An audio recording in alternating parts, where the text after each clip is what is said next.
ξεκίνησε πριν από 16 χρόνια η γιορτή Σκόρδου στα Λιθοβούνια. Εμπνευστής της ο αείμνηστος Γιώργος Παρασκευόπουλος, ο τότε πρόεδρος της κοινότητας Λιθοβουνίων, ο οποίος την υλοποίησε.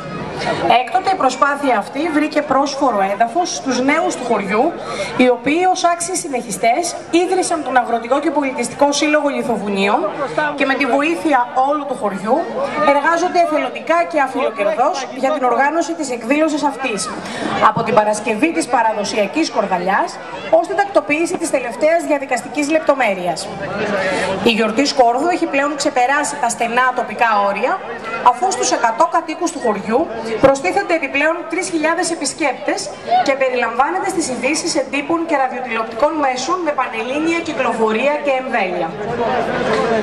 Ο καθένας από εμάς σήμερα νοσταλγεί το χωριό του και επιδιώκει να βρεθεί πιο κοντά στη φύση και τη γενέτειρα γη του. Όλα τα προϊόντα της γης είναι φυσικά και έχουν υψηλή ποιότητα και διατροφική αξία. Παρ' όλα αυτά, η καλλιέργειά τους κινδυνεύει από τη συγκεντροποίηση και την αντιδικοποίηση. Αποτελεί επομένως χρέος μας να διαφυλάξουμε την αγνή και κορυφαία ποιότητα των αγροτικών προϊόντων, προστατεύοντας τη γη που τα γεννά και τα μεγαλώνει από τους σύγχρονους κινδύνους της μόλυνσης, της ξηρασίας και της καταστροφής του φυσικού περιβάλλοντος. Οι αγρότες μας είναι ιδιαίτερα ευαισθητοποιημένοι στον τομέα αυτό. Δεν αρκεί όμως μόνο η δική τους προσπάθεια. Χρειάζεται και η συμβολή καθενός από εμάς, προκειμένου να πετύχουμε το επιθυμητό αποτέλεσμα. Το σκόρδο είναι τοπικό προϊόν της αρκαδικής γης με ιδιαίτερα χαρακτηριστικά. Έχει υψηλή διατροφική αξία και ιδιαίτερη φαρμακευτική σημασία. Μπορεί ακόμη να εξάψει τη λαϊκή φαντασία, απομακρύνοντας το κακό μάτι.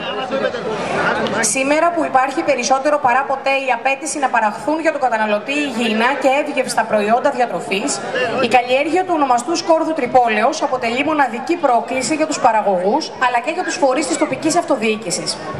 Στόχος μας είναι η αναγνώριση προστατευόμενης ονομασίας προελεύσεως για το σκόρδο, η στήριξη, η διαφήμιση και η προβολή του προϊόντος, η αναζήτηση σύγχρονων τρόπων διάθεσης του σκόρδου και η αξιοποίηση και προώθηση της ανώτερης ποιότητας του προϊόντος που διαθέτουμε, καθώς στις μέρες μας ευνοούνται τέτοιες προσπάθειες από την Ευρωπαϊκή Ένωση.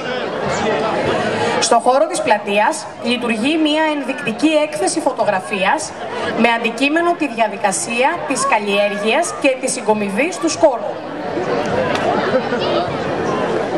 καθώς και άλλων καλλιεργειών που γίνονται στο χωριό μας, του βύσσινου, της πατάτας, μιλιάς, της αχλαδιάς, των κεπευτικών κλπ. Ένα μικρό λαογραφικό περίπτερο, δείγμα της τυπικής αρκαδικής αγρικίας, καθώς και μια φωτογραφική αναδρομή στα 16 χρόνια παρουσίας της γιορτής Σκόρδου στο πάνθεο της πολιτιστικής μας κληρονομιάς. Ο Αγροτικός και Πολιτιστικός Σύλλογος Λιθοβουνίων δραστηριοποιείται και σε άλλους τομείς. Εκτός από τη διοργάνωση της γιορτής Σκόρδου, το πρώτο 15ήμερο του Ιουλίου κάθε έτους, εορτάζει πανηγυρικά στο εξοκλήσι της ζωοδόχου πηγής την Παρασκευή του Πάσχα, οργανώνει αποκριάτικο γλέντι με φωτιές, μάσκες και χορούς στην πλατεία του χωριού, μας καλεί στην κοπή της πρωτοχρονιάτικης πίτας του στο κοινοτικό αναψυκτήριο τον Ιανουάριο κάθε έτους, τιμά τη μνήμη του πολιούχου Αγίου Γεωργίου στην ομώνυμη εκκλησία του χωριού και κοσμεί με τη συμμετοχή του την Παμπελοποννησιακή Έκθεση Αιγαίας.